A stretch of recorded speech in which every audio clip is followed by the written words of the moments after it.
ಹಿರೇಮಗಳೂರು ಕಣ್ಣನ್ ಹಿರಿಯ ಸಾಹಿತಿ, ವಾಗ್ಮಿ ಮತ್ತು ಕನ್ನಡದಲ್ಲಿಯೇ ದೇವಾಲಯದಲ್ಲಿ ಪೂಜೆ ಸಲ್ಲಿಸುವ ಅರ್ಚಕರಾಗಿ ಜನಪ್ರಿಯರಾಗಿದ್ದಾರೆ.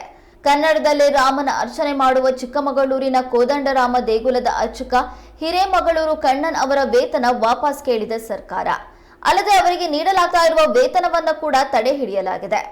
4,500 ರೂಪಾಯಿಯಂತೆ 10 ವರ್ಷಗಳ 4,74,000 ರೂಪಾಯಿ ಹಣವನ್ನ ವಾಪಸ್ ನೀಡುವಂತೆ ಕನ್ನಡದ ಪಂಡಿತ ಅರ್ಚಕ ಹಿರೇಮಗಳೂರು ಕಣ್ಣನ್ ಅವರಿಗೆ ಚಿಕ್ಕಮಗಳೂರು ಜಿಲ್ಲಾಡಳಿತ ನೋಟಿಸ್ ನೀಡಿದೆ.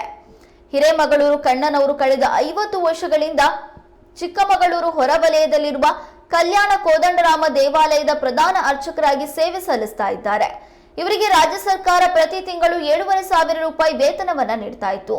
ಆದರೆ ಇದೀಗ ದೇವಾಲಯದ ಆದಾಯ ಕಡಿಮೆ ಇದೆ ಅಂತ ಕಾರಣ ನೀಡಿ ಈ ಹಿಂದೆ ನೀಡಿದ್ದ 7,500 ರೂಪಾಯಿ ವೇತನದಲ್ಲಿ 4,500 ರೂಪಾಯಿ ವಾಪಸ್ ನೀಡುವಂತೆ ಈ ತಿಂಗಳ ವೇತನವನ್ನ ತಡೆ ಹಿಡಿದು 2023 ಡಿಸೆಂಬರ್ 2ರಂದು ತಹಶೀಲ್ದಾರ್ ಸುಮಂತ್ ನೋಟಿಸ್ ನೀಡಿದ್ದಾರೆ.